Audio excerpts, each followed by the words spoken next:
guys, welcome back to our channel. So இன்றைக்கி வந்துட்டு Sunday நம்ம வீட்டில் வந்து சிக்கன் பிரியாணி செய்யலான்னு சொல்லிட்டு நினச்சிருந்தோம். ஸோ சீரக சம்பா சிக்கன் பிரியாணி வந்துட்டு செய்ய போகிறோம். அதோட ரெசிபி வீடியோ தான் வந்து நான் ஷூட் பண்ணியிருக்கேன். ஸோ அதை பார்க்கறதுக்காக let's get into the video.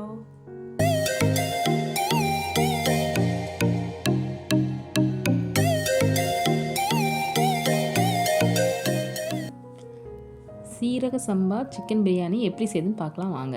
அதுக்கு தேவையான பொருட்கள்: வெங்காயம் நல்லா ஸ்லைஸ் பண்ணி வச்சுக்கோங்க, இஞ்சி பூண்டு புதினா தக்காளி எல்லாத்தையும் க்ளீன் பண்ணி வச்சுக்கோங்க. அரிசியை ஒரு 1/2 hour ஊற வச்சுருங்க.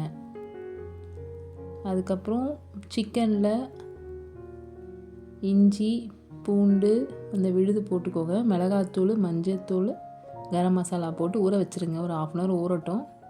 அதில் ஒரு பாத்திரத்தில் எண்ணெய் காஞ்ச பிறகு பட்டை ஏலக்காய் தேவையான மசாலா இதெல்லாம் போட்டுக்கோங்க. வெங்காயம் போட்டு நல்லா வதக்குங்க.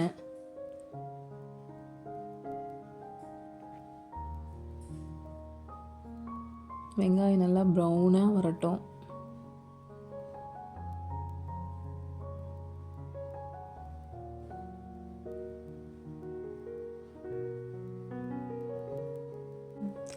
மிக்ஸி ஜாரில் இஞ்சி பூண்டு பச்சை மிளகா புதினாவை போட்டு அரைச்சி வச்சுக்கோங்க. அந்த விழுதை இதில் புதினாவை கொஞ்சம் போடுங்க, ஏன்னா பசங்க சாப்பிட மாட்டாங்க, அதனால் மிக்ஸியில் போட்டு அரைச்சி எடுத்துக்கோங்க. கொஞ்சம் புதினாவை, உப்பு தேவையான அளவு போட்டுக்கோங்க.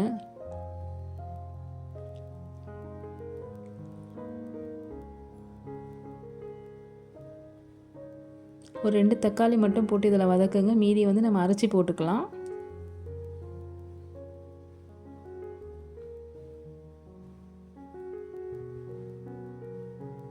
பச்சை மிளகாயும் போடுங்க.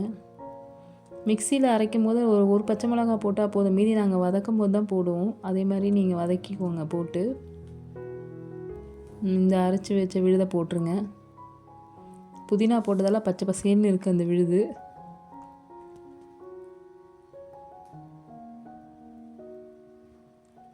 நல்லா வதக்குங்க. அந்த பச்சை ஸ்மெல்லாம் போகிற வரைக்கும் நல்லா வதக்கிடுங்க. எண்ணெயில் நல்லா வதக்கினா தான் பிரியாணி மணமாக இருக்கும். அந்த மீதி இருந்த தக்காளியை மிக்ஸியில் ஜாரில் போட்டு அரைச்சி அதையும் ஊற்றிக்கோங்க.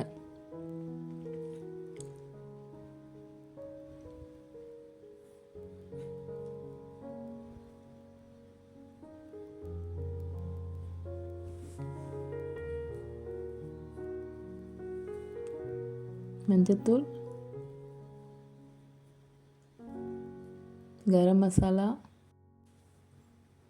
மிளகாய்த்தூள்,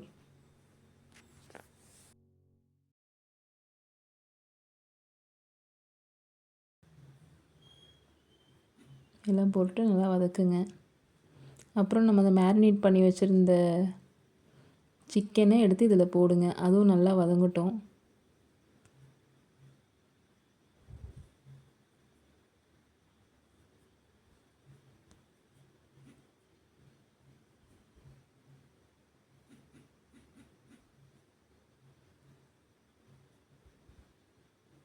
நெய் 1 ஸ்பூன் போட்டுக்கோங்க.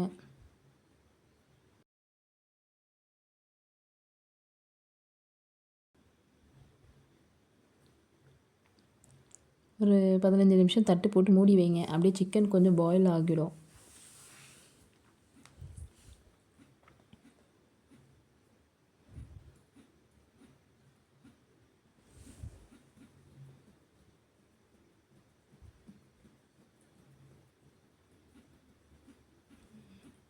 அப்புறம் தண்ணி ஊற்றிக்கோங்க. 3 டம்ளர் அரிசிக்கு 6 டம்ளர் தண்ணி ஊற்றிக்கோங்க.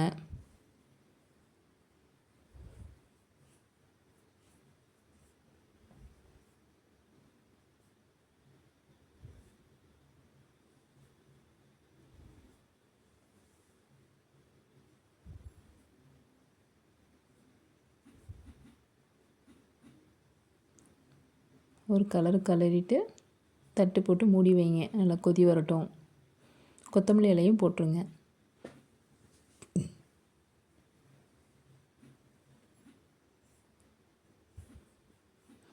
நல்லா கொதி வந்துடுச்சு பாருங்கள். இப்போ நம்ம அந்த ஊற வச்ச அரிசியை போட்டுருங்க.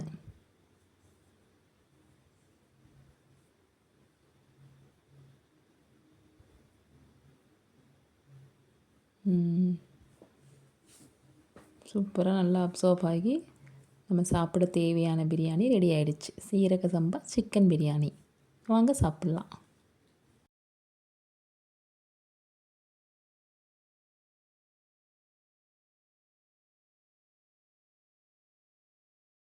எல்லாரும் வந்துட்டு சிக்கன் பிரியாணி ரெசிபியை வந்து பார்த்துருப்பீங்கன்னு நினைக்கிறேன்.